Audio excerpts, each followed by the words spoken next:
এই আন্দোলনের জায়গাটাতে শাহাদাতের তামান্নাটা একটা বড় ভূমিকা রেখেছিল।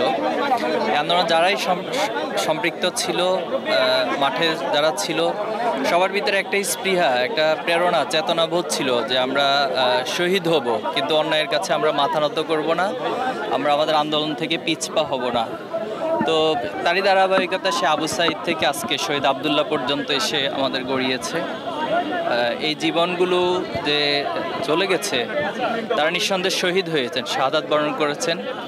ইসলামের দৃষ্টিকোণ থেকে আসলে তাদেরকে আল্লাহ তাআলাই বলছেন যে তারা মৃত নয়, ওয়ালা তাকুলু লিমান ইউকতালু ফি সাবিলিল্লাহি আমওয়াত, তারা জীবিত।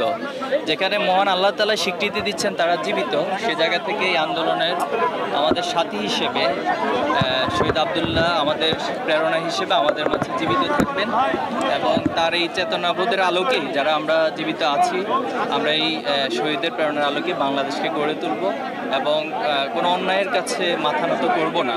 শাহাদাতের ঘটনা থেকে, শহীদের কাছ থেকে, এটাই আমাদের সবচেয়ে বড় শিক্ষা।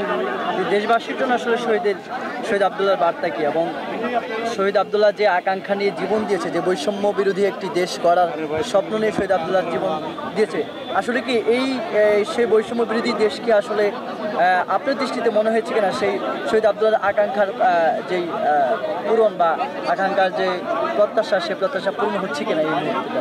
না, নিঃসন্দেহে 5ই আগস্টের পরে বেশ কিছু ক্রিটিক্যাল সিচুয়েশনের মধ্য দিয়ে দেশ যাচ্ছে এবং অতিবাহিত হচ্ছে। তো বর্তমান যে সরকার রয়েছে তার কাছে দেশের মানুষের, শহীদদের, শহীদ পরিবারের, শহীদদের সাথীদের অনেক বেশি প্রত্যাশা। তো সেই জায়গাতে হয়তো ওনারা পুরোপুরি 100% প্রত্যাশা পূরণ করতে পারছেন না, কিন্তু ওনারা ওনাদের জায়গা থেকে চেষ্টা করছেন। আমরা এটা প্রত্যাশা রাখবো যে ওনারা দেশবাসীর যে চাহিদা রয়েছে সেটাকে গুরুত্ব দিয়ে এবং ওনারা সর্বোচ্চ পরিমাণে সেটাকে ভালোভাবে বাস্তবায়ন করবেন, সেটা আমরা ওনাদের কাছে প্রত্যাশা রাখবো।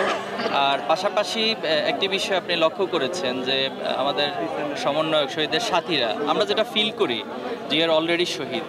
তো এই প্রেরণাটাই মনে করি যে দেশকে আগামী দিনে গড়তে এবং এখানে নতুন করে কোনো ফ্যাসিবাদ, কোনো বৈষম্য বা কোনো অন্যায়ের মাথাচাড়া দিয়ে উঠবে, সেটা আশা করি এই প্রজন্ম এবং শহীদের সাথীরা সেটাকে মেনে নেবে না। ধন্যবাদ আপনাকে আমাদের সাথে যুক্ত হতে।